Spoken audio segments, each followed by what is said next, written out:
তো আবার চলে এলাম তোমাদের কাছে। তো বাইরে আমি সবজি নিলাম। তো কী কী সবজি নিয়েছি তোমাদেরকে বলবো। তো ধনেপাতা আর কচুর লতি নিয়েছি, আর দেখো তার সাথে আরও সবজি আছে, তোমাদেরকে দেখাবো। এই দেখো, সব প্যাকেটে করে রাখবো যেহেতু ফ্রিজে তো সবজি বাইরে রাখলেই সব নষ্ট হয়ে যাবে। তো দেখো,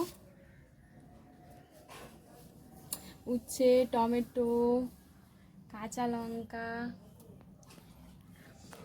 আর লাল বিট নিয়েছি, এক পিচই নিয়েছি, বেশি নেইনি। তার মধ্যে আবার গাজর নিয়েছি, সব সবজি নিয়েছি।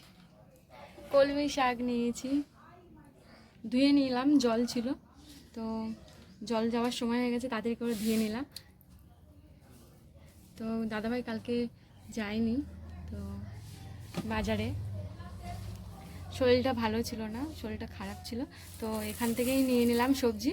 তো বাইরে তোমাদেরকে সব শুধু দেখাই, এক হাতে দেখাচ্ছি সবজি।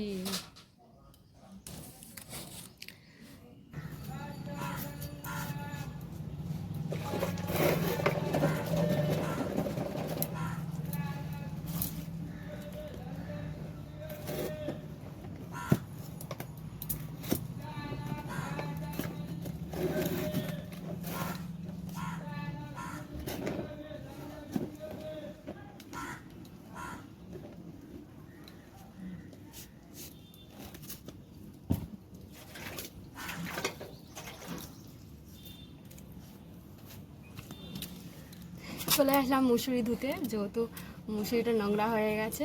তো সকাল থেকে কাজ আর শেষ হয় না, সকাল থেকে এটা ওটা কাজ হতেই আছে। তো সবজিও নিলাম তার সাথে সাথে। এবার দাদাভাইকে টিফিন দেবো, চলো। আসলাম রান্না করুন। তো দাদাভাই কী টিফিন করেছি সেটা তোমাদেরকে দেখাবো। আর পাই দেবে, দাদাভাই ঘুম থেকে এক্ষুনি উঠলো, তো দাদাভাই ওই ঘরে আছে, তো কাজ করছে। তো যেহেতু তোমাদের কী টিফিন করেছি সেটা দেখাচ্ছি। তো আলু সিদ্ধ ভাত করেছি, তো দেখাবো তোমাদেরকে, দাঁড়াও। তো এই আমার ছোট্ট রান্নাঘরে দেখতে তো পাচ্ছ, এই রান্নাঘরেই আমি সারাক্ষণই থাকি বেশিরভাগ। তো দেখো, আলু আর সিদ্ধ ভাত। তো আলুটা মাখাবো, দাদাভাই খাবে, খেয়ে কাজে চলে যাবে। তাই দাদাভাইয়ের দেরি হয়ে গেছে আজকে। তারপর দাদাভাইকে টিফিন খেতে দিয়ে দেবো, তারপর দাদাভাই খেয়ে কাজে চলে যাবে। তারপর রান্না জোগাড় করবো দুপুরে। তো আবার দেখা হবে, টাটা।